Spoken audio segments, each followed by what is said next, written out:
Well, welcome, Prescott, and welcome to another Prescott E-News Prescott Talk Show. My name's Glenn Martin, and I'm your host. In the last few segments that we've had, we've been bringing you the candidates that are running for Prescott Council, and today we're going to bring you Phil Goode, the candidate for mayor this time. So I'd like to welcome Phil Goode to the set. Thank you, Glenn. It's always been a pleasure to enjoy time with you on Prescott E-News, and I'm glad to be here. You know, Phil, I on my way over here, I was thinking, we've done this little show for a little over 2 years now, and you were my first guest. It was Councilman Phil Goode. So, this is kind of a special moment now that you're running for mayor. I want to acknowledge something that you and I have been friends for a long time. We have. So, I don't want to sound biased. I really want to get your opinion on what's going on within your campaign. And I know it's a lot of hubbub out there trying to get you in here. So I'm just glad that you were able to make it. Well, it's been a long campaign. I think it started on, I believe, the 18th of February.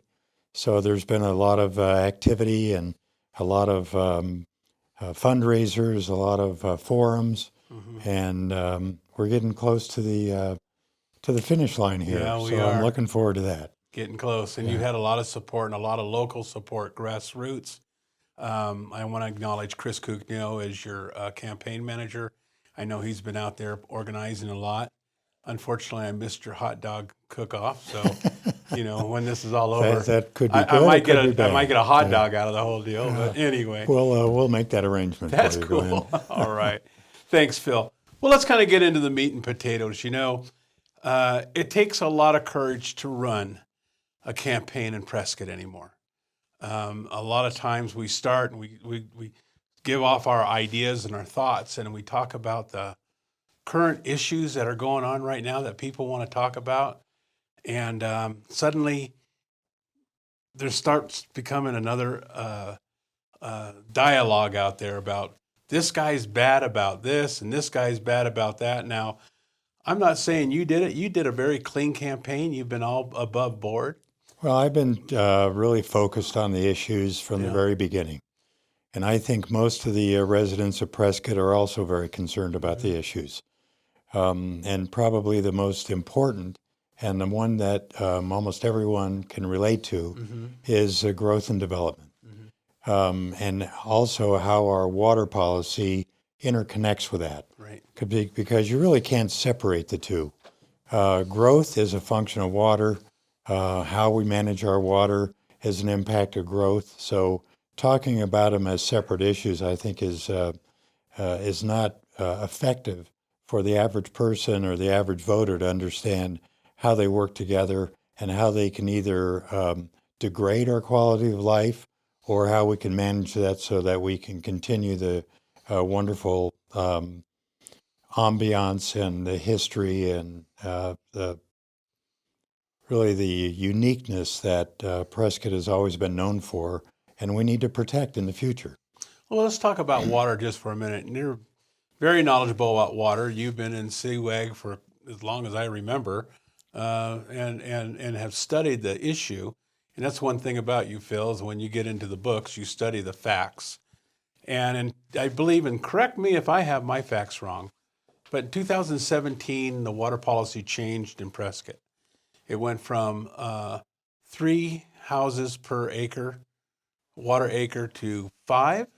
Is Well, that it correct? actually changed significantly in 2019. Okay. I was elected to the city council in 2017, and at that time we had a pretty well-known, very conservative water policy that allowed us to allocate annually a certain number of acre-feet of water that then was allocated in a very deliberate manner over the course of a year so that people had to apply for water allocations, and we were recognized throughout the state as probably one of the most effective and well-managed water portfolios of any city that had a designation as an assured water supplier. So I thought our policies then were quite good. They were able to keep our growth in a reasonable range, and it also allowed the services that would come along with that growth to be able to be supported. But in 2019 is when we received some information from a couple of consultants that had looked at our water usage and then had recommended that the number of acre feet per developmental unit be reduced because we had done such a good job. And rather than take that information and say, how can we build on this to really make sure that our future is such that we can rely on a modest amount of growth and be able to use the water for it, I'll say the council majority decided to use that to be able to extend much more water to accelerate the amount of development. And we're seeing that as a result today. Yeah. The amount of growth is unprecedented, in my opinion. And I think anybody who spends 5 minutes on Willow Creek Road during the day will see the vast amount of congestion and traffic, and then also the impact of our necessary essential services being required to supply these big developments that are growing so rapidly. Right. So that's something that I've looked at. I've studied water policy not only from the time that I became a permanent resident about 7 years ago, but I also studied it even before then. When I decided that Prescott would be our future home way back in 2008, I started reading the Daily Courier remotely online every single day for 5 years. And one of the things that I concentrated on is what is the water issue here? Whenever I would visit and we started to look at different areas and neighborhoods that we might want to buy and build a home, or we actually ended up buying a home that had been previously built. Some of the questions I had of our realtors and other people were such that they were saying, boy, you really know about the water issues here, don't you? You must have been here quite a while. I said, I don't even live here yet. Yeah. But when you look at the future, water and how it's managed is the future for all of us. Right. So the better we understand it, the better we're going to be able to have the confidence that our future is assured. Mm-hmm. So that's why when I first started looking at some of the community organizations, I really felt that the Citizens Water Advocacy Group had a lot of very, very highly qualified, skilled and experienced people in there that could understand how our aquifers worked, Mm-hmm. how the interrelationship worked with them, how our requirement that Arizona Department of Water Resources said you have to reach safe yield by 2025, and how we would go about doing that. I thought it was really, really important for me to understand all those inner workings. So that's when I started becoming active within that group. I've been on the public policy committee for that group for over 5 years.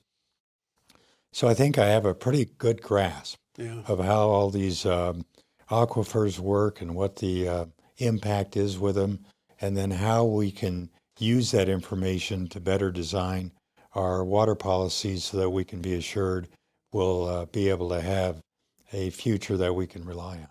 Would you advocate to roll those back to 2019? I think we should. One of the things that was decided by the council majority was to provide water outside city limits. Mm-hmm. Now, originally, that was only to be able to provide that to municipalities, because I've heard numerous times from the leadership in Chino Valley, for example, that they didn't have the ability to extend water resources on their central commercial core on Highway 89 as it goes through their city. And because of that, their ability to attract new business, and they have a lot of reliance on sales tax, just like Prescott does. Mm-hmm. So if you can't attract more commercial development, you're limited in what you can do for their community. So that was a discussion that it was ended up agreed upon. But it turns out that because the policy was so poorly written. It turned out that any governmental agency could apply for a intergovernmental agreement to receive water from our portfolio. And that's what has happened. We've had some sub-governmental agency like water improvement districts that can be created by a developer, get approved by the county, and then come to the city to have water allocated to their district. And that was never the intention of that change. And we're starting to see that in applications like the Stringfield Ranch, even the Arizona Eco Development that was just approved has certain components in there where water is going to be delivered outside city limits that is going to increase the amount of development and increase the impact on our water portfolio and our ability to deliver the essential services, police, fire, road improvements, road expansion, road maintenance, solid waste, and even snow removal.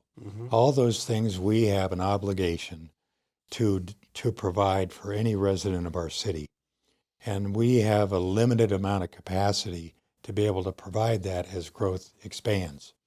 So even doing road work, we're limited by the parts of the year where we have the right amount of heat without for significant periods of time. So when we get cold weather and things like that, we can't do road work. So as you grow and expand in these areas around the North Prescott area, whether it's Deepwell Ranch or some of these other ones, and they grow so rapidly, how do we provide services that they're entitled to? How do we make sure that we get good response time from our police and our fire and road maintenance? Yeah. We have an obligation to make sure that they get the same type of services that everybody else in the town gets. So if we grow too fast, then we're going to have to build more fire stations. We're going to have police annexes. We're going to have to staff those. And all that comes out of our general fund, which everybody is going to have to fund to extend these services. So if we grow at a reasonable rate, and I define that as between 1% and 2% a year, then we should be able to accommodate that growth. If we grow too fast, it overwhelms our ability to deliver those services. So they have to be interconnected. So as mayor, what kind of control would you have that where you could roll that back? In other words, it would take more than just your vote. It would take the majority of the council. We would have to have a majority of the council to be able to agree on how to do that. And it's not just the city of Prescott, because we have to be able to work with our neighbors. We have to be able to work with Chino Valley. We have to be able to work with Prescott Valley. We have to be able to work with the county to be able to come together and decide on policies that we can all agree on that will allow us to have a future that's manageable. Yeah. So you're right. As mayor, I would have the ability to at least establish some of the agenda to bring this issue forward for debate and discussion. But you're right, we would need at least 4 votes on the council to be able to modify that water policy and return it to a more conservative way of managing our water. You mentioned Deep Well. I went out there, drove down the highway. Oh my gosh, coming from California again, as I drove through, the only thing I could think of is Irvine and El Toro, where they wiped out all the orange trees and built these cookie cutter houses on top of each other. And the thought I had is, I don't have any problem with people wanting to come to Prescott. I did. It's a beautiful town. But once you get here, do you really want to be in another big, giant, Phoenix style city? And all those people on our roadways are just getting so packed as it is, just coming over here, going down 69, you can definitely see the impact that the growth has had in the last 7 years that we've been here. Well, I know so that's another cost that's going to happen. Absolutely. I mean, we talk about costs, about fire, police, and snow Right. removal and trash. But then let's talk about infrastructure. I mean, these roads are not going to be able to handle all these cars going up and down the roads. And I mean, we just had this week 2 major fatality accidents. I Right. mean, that's going to have to be addressed as well. Well, we're just within the last 6 months, finally, we're able to implement some imaging technology that will allow us to start timing intersection lights so we can move the flow of traffic more effectively. You would have think that that would have been done a long time ago. You know When what, I- Phil? Last campaign, I had 3 council people tell me about how they're going to set the timers Right. on all these lights. And after everybody was elected, I never heard about it again. Well, that was one of the first things I asked our city manager when I first came on council. I said, I want to see your most recent traffic study. So I meet with him every Monday morning. So he said, I'll get that for you next week. Yeah. So next week I came in and I said, where's the traffic study? Well, we've never done one. We've never done a traffic study. And to this day, we still haven't done one. So how can you manage the flow of traffic, prepare for it, if you haven't even done a study to understand what the impact is and how best to plan for it? So that still needs to be done. We have hired some consultants that part of their analysis will be traffic. And I said, why don't we just get that part of it done first, pull that out, and start implementing it now, rather than wait for something that comes from a year and a half from now. And by that time, it's so congested, we won't be able to do much alterations to it. So we can do a better job, but we have to be committed to that managing and planning. And as mayor, I can set the agenda and work with the remaining council members to be able to make sure that we agree that there are things we can do and there are things that we can plan for and have a better future for our community. We got a lot of work ahead of you, Phil. You know, I got to tell you, but you're the right guy to do it.